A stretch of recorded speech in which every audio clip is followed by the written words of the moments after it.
ព្រះបន្ទូលព្រះក្នុងគម្ពីរមីកាចំពុកទី1នេះជាព្រះបន្ទូលនៃព្រះយេហូវ៉ា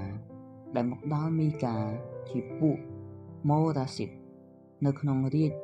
នៃយ៉ូថាមអេហាសនិងហេសេគៀជាស្ដេចយូដាជាសេចក្តីដែលលោកបានឃើញពីដំណើរក្រុងសាមារីហើយនិងក្រុងយេរូសាឡិមមនាលជនជាតិទាំងឡាយអើយជួស្ដាប់ទាំងអស់ទៀតចុះអស់ផែនដីនិងសពសារពើដែលនៅផែនដីអើយជួពងស្ដាប់ចុះហើយបើឱកាសឲ្យព្រះអង្គម្ចាស់យេហូវ៉ាធ្វើបន្ទាល់តនឹងអ្នករាល់គ្នាគឺឲ្យព្រះអង្គម្ចាស់ធ្វើបន្ទាល់ពីព្រះវិហារបរិសុទ្ធរបស់ទ្រង់បិទមើលព្រះយេហូវ៉ាទ្រង់កំពុងយាងចេញពីទីកន្លែងរបស់ទ្រង់ក៏នឹងយាងចុះមក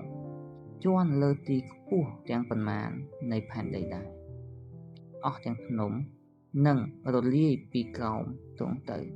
ឯជាប់ភ្នំទាំងប៉ុន្មាននិងសញ្ចែកចេញដូចជាក្រមួនដែលត្រូវភ្លើងហើយដូចទឹកដែលចាក់ចុះតាមទីចោលនេះគឺដោយព្រោះអំពើរំលងរបស់ពួកយ៉ាកុប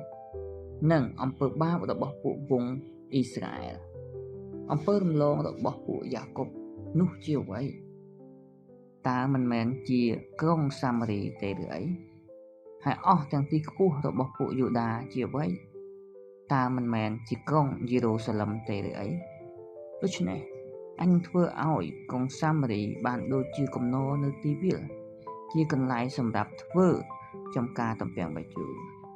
អញនឹងចាក់ថ្មទាំងប៉ុន្មាននៃទីក្រុងទៅក្នុងច្រកភ្នំហើយនឹងបើកឲ្យឃើញឫសជញ្ជាំងនោះអស់ទាំងរូបឆ្លាក់របស់គេនឹងត្រូវវាយបំបែកតិចតិចទៅហើយអស់ទាំងរង្វាន់ឈ្នួលរបស់វានឹងត្រូវដុតដោយភ្លើងអញនឹងបំផ្លាញអស់ទាំងរូបព្រះរបស់គេបងពីព្រោះគេបានសន្សំអស់ទាំងរូបនោះដោយសាររង្វាន់ឈ្នួលរបស់ស្រីសំផឹង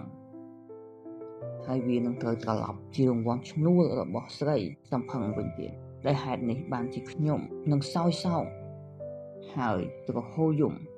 ខ្ញុំនឹងដើរដោយជើងទទេហើយកាយអាក្រាតខ្ញុំនឹងស្រែកលូដូចជាស្វានហើយនឹងយំរងំដូចជាអូទ្វីសបិទរបួសនៃក្រុងសាមារីនឹងមើលមិនជាឡើយពីព្រោះបានរៀលរហូតដល់ស្រុកយូដាផងក៏ដល់ទ្វារក្រុងសាសខ្ញុំគឺជាក្រុងយេរូសាឡិមដែរកុំឲ្យថ្លែងប្រាប់រឿងនេះនៅក្រុងកាត់ឡើយក៏កុំឲ្យយំឲ្យសោះចូលឲ្យឯងននាលខ្លួននៅក្នុងធូលីដីត្រង់បេតលេអាបាចុះឯពួកអ្នកក្រុងសាភីអើយចូលដើរបង្ហោះទៅដោយខ្លួនអាក្រាតហើយមានសេចក្តីខ្មាស់ចុះពួកអ្នកនៅត្រង់ស្អាណានមិនបានចេញមកសោះការយំសោកនឹងបេតអេតសេលនឹងដកទីពឹងរបស់ឯងរកគ្នាចេញត្បិតពួកអ្នកនៅម៉ារ៉ូតទន្ទឹងចាំសេចក្តីល្អពីព្រោះសេចក្តីអាក្រក់បានចុះពីព្រះយេហូវ៉ាមកដល់ទ្វារក្រុងយេរូសាឡិមហើយឯពួកអ្នកនៅក្រុងឡាគីសអើយចូលទឹមរទេះដោយសេះយ៉ាងលឿនឯងជាដើមចោមនៃអំពើបាបដល់កូនស្រីស៊ីយ៉ូនបិទអំពើរំលងទាំងប៉ុន្មានរបស់ពួកអ៊ីស្រាអែលបានឃើញមាននៅក្នុងឯងដូច្នេះឯងនឹងលះលែងក្រុងម៉ូរ៉ាស៊ីតកាត់បងឯផ្ទះអាស៊ីបទាំងប៉ុន្មាននោះនឹងបានទៅជាសេចក្តីកំពូតដល់ពួកស្ដេចអ៊ីស្រាអែលអោអ្នកក្រុងម៉ារីសាអើយនៅមួយដងទៀតអញនឹងនាំម្នាក់មកឲ្យឯងដែលនឹងធ្វើជាម្ចាស់លើឯងសេរីល្អនៃអ៊ីស្រាអែលនឹងមកដល់អាដូឡាម